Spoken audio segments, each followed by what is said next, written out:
Part 4, Chapter 3. They continually sailed west, with strong easterly winds driving them along, and yet they had actually been going in the opposite direction. They were 20 miles east of where they started and 50 miles east of where they had thought they were. The news was so heartbreaking, some men refused to believe it. It couldn't be. Worsley had made a mistake, but no. He obtained a third sight early in the afternoon, which showed that Joinville Island, which had dropped from sight 2 weeks before, now was only 80 miles away.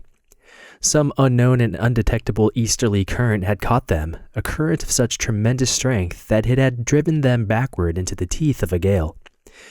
To reach King George Island would mean sailing directly into that current, so for the third time, Shackleton announced that the destination had been changed. This time it became Hope Bay, about 130 miles away at the tip of the Palmer Peninsula, beyond Joinville Island. The boats were set on a southerly course, and the men sat in almost absolute silence, tired through and discouraged, their hopes for an early landing completely shattered. Later in the afternoon, the wind increased from the north-northwest, and the boats came upon some scattered ice, which Shackleton thought might prove troublesome in the dark. He gave the order to heave to. Worsley urged that they continue under oars, but Shackleton refused. They tried to find a floe they could tie up to for the night, but there was none, not even a piece large enough to accommodate Green and his stove. The best they could find was a small floe to which the docker was made fast, with the Wills behind her and the Caird last. Even this was difficult in the heavy swell, which made both the boats and the floe pitch violently. It was almost an hour before the job was done. Canvas from the tents was stretched over each boat, and with great difficulty the small Primus stoves were lighted so that some milk could be heated. They drank it, scalding hot, huddled together under the flapping canvas of the tent cloths. They were enjoying the luxury of a moment's warmth when a new menace appeared. Large blocks of ice began to drift around the edges of the floe to the lee side where the boats were tethered. The tent cloths were thrown aside, and the men, using every available oar and boat hook, positioned themselves around each boat and pulled off the approaching chunks of ice, or held them at bay so that the boats would not be dashed against them in the swell. The struggle might have gone on all night, but about 9 o'clock, in the space of only a few minutes, the wind suddenly veered around to the southwest. Immediately, the floe ceased to provide a shelter and became instead a windward shore. The boats were being driven toward its jagged edge. Shackleton shouted to get away, and the oarsmen hurriedly got into position. It had happened so fast, and the wind was so strong, that there wasn't time even to get in the docker's bow line that had secured them to the floe. It had to be cut. They pulled frantically until at last, they were clear of the floe. Again, a thick, wet snow had begun to fall. The temperature, too, began to drop, with the wind blowing up from the pole. Before long, the surface of the sea was freezing into rubbery patches that would later become pancake ice. Shackleton ordered the docker into the lead. The Caird was made fast to her stern, and the Wills brought up to the rear. 2 oars were put out from the docker to keep the line of boats head up into the wind, and to prevent them from bumping into one another. By 10 o'clock, they were in position. For the second night running, there was no sleep, though a few men snuggled together in hopes of generating enough warmth to drop off for a moment. But it was achingly cold. Hussey's thermometers were packed away so that no actual temperature reading could be taken, but Shackleton estimated it to be 4 degrees below zero. They could even hear the water freezing. The snow fell on the newly formed ice with a tiny crackling sound, and the ice itself made a creaking hiss as it rose to the swell. The clothes the men wore, now that they were sitting almost motionless, froze stiff. Not only were their garments wet from the spray and the snow, they were also worn and saturated with the oil secreted from the men's own bodies during 6 months of constant wear. If a man shifted his position even slightly, his skin came into contact with the new, unwarmed surface of his clothing. Everyone tried to sit still, but it could not be done. The weariness, the lack of food, the exertion, and the worry had weakened them, so that the harder they tried to sit still, the more they shivered, and their own shivering kept them awake. It was better to row. Shackleton and the Caird doubted that some men would survive the night. 100 times, it seemed, Worsley was asked what time it was. Each time, he reached under his shirt and took out the chronometer he carried slung around his neck to keep it warm. Holding it up close to his face, he read its hands in the feeble light of the moon, shining through the thin snow clouds. In time, it became a kind of gruesome game, seeing who would hold out the longest before asking again what time it was. When finally somebody succumbed to the temptation, every head rose to await Worsley's answer. But the dawn did come at last, and in its light, the strain of the long dark hours showed on every face. Cheeks were drained and white, eyes were bloodshot from the salt spray, and the fact that the men had slept only once in the past 4 days. Matted beards had caught the snow and frozen into a mass of white. Shackleton searched their faces for an answer to the question that troubled him most. How much more could they take? There was no single answer. Some men looked on, the point of breaking, while others showed an unmistakable determination to hold out. At least, all of them had survived the night. Shortly after sunrise, the wind swung around to the southeast and freshened considerably. Shackleton called to Worsley to bring the docker alongside the Caird. After a hurried conference, they announced that, for the 4th time, the destination was changed. In view of the southeast wind, they would run for Elephant Island once more, now 100 miles to the northwest, and pray God the wind held fair till they arrived. After redistributing the stores so that the Wills was less crowded, the boats hoisted sail and set off with the Caird in the lead. They worked their way through the floes, and the men took turns leaning over the bows, trying to fend off the ice. Even so, there were a number of collisions, and the Caird was stove in slightly when she ran into a particularly large piece. Fortunately, the hull was above the waterline, but Shackleton ordered the boats to reduce sail to avoid further damage. The Primus stoves were lighted once more, and a ration of hot milk was prepared. In addition, Shackleton said that all hands could eat all they wanted to make up for the cold and lack of sleep. It offered no enticement for some men, to whom seasickness was an additional misery. Ord Lees was worst off, or at least he complained the most. But there was little sympathy for him. He had done less than the others ever since they had taken to the boats. Often, when it came his turn to row, he pleaded with Worsley to let him off, claiming that he was sick or that he didn't know how to row well enough. As usual, Worsley found it difficult to be stern, and since there were always plenty of volunteer oarsmen wanting to get warm, Ord Lees was frequently allowed to skip his turn. On the rare occasions when he was ordered or shamed into taking up an oar, he managed to exhibit an ineptitude which won him a speedy relief. Several times when he was rowing ahead of Kerr, he kept just enough out of rhythm so that when he leaned back after every stroke, he smashed into Kerr's fingers behind him. Curses, threats, nothing had any effect on him. He seemed not even to hear. Finally, Kerr would ask Worsley to replace Ord Lees. When Shackleton gave the order that unlimited food would be permitted, the men in the docker taunted Ord Lees by making sure he saw them eating their fill in the hope that it would sicken him further. Toward 11 o'clock, the scattered pack began to thin out, though the boats were still faced with large patches of newly frozen slush. At one point, the pancake ice was littered with thousands of dead fish about 7 inches long, which apparently had been killed by a cold current. Vast numbers of fulmars and snow petrels swooped down to pick them off the ice. All the while, the wind was increasing. By late morning, it had risen to gale force and was driving the boats along at a remarkable clip. Just before noon, they burst from the line of pack into the open sea.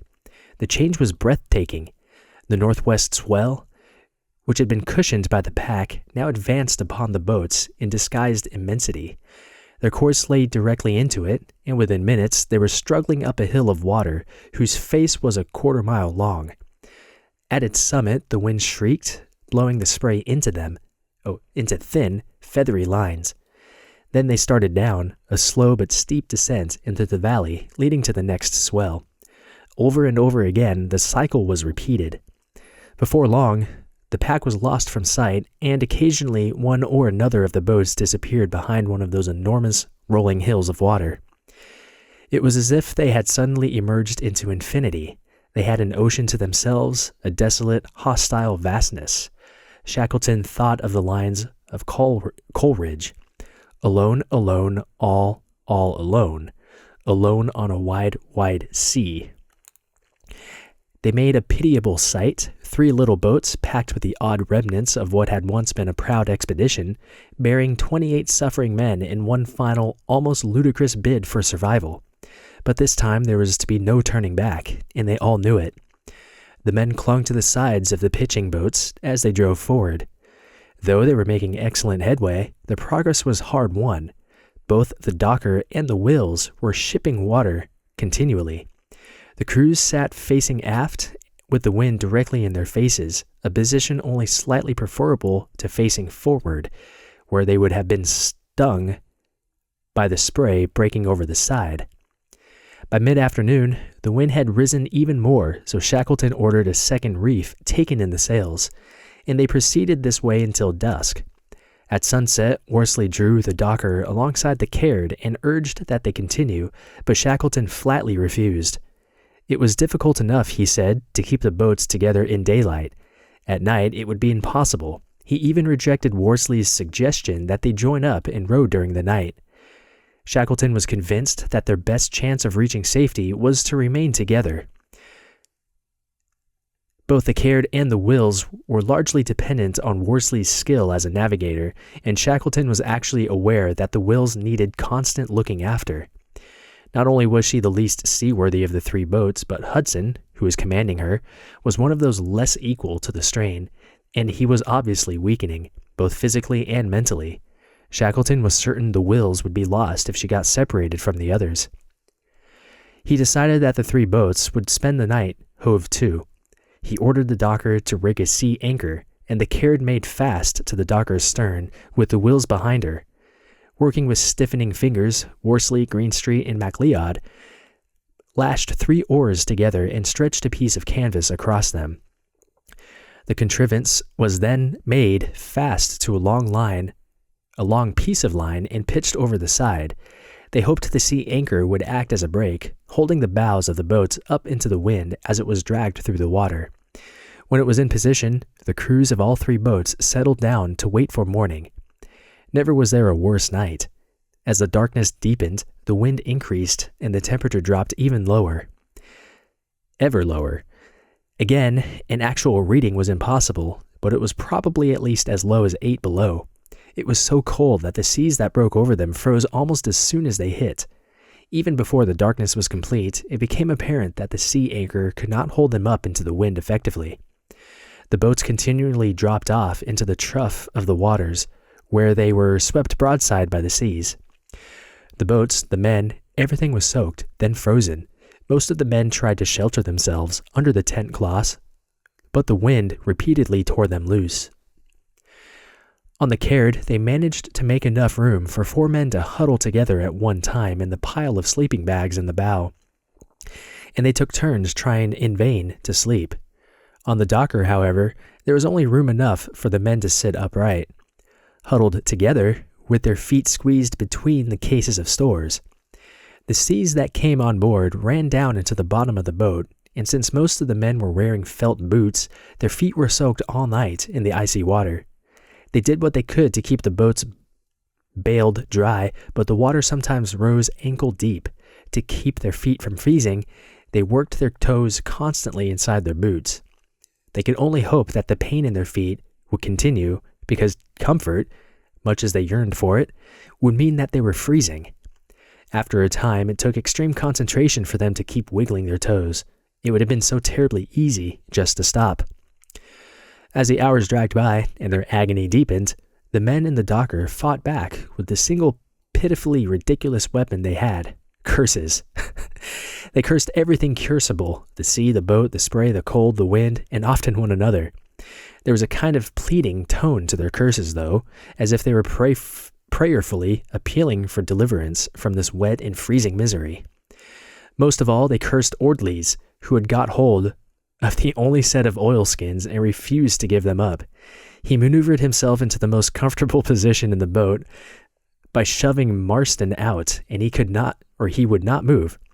He either ignored or was oblivious to the oaths flung at him. After a while, Marston gave up and made his way to the stern, where he sat down alongside Worsley at the tiller. For a time, there was only the moaning of the wind through the rigging. Then, to give vent to his rage, Marston began to sing. He sang one song, then waited, and then another.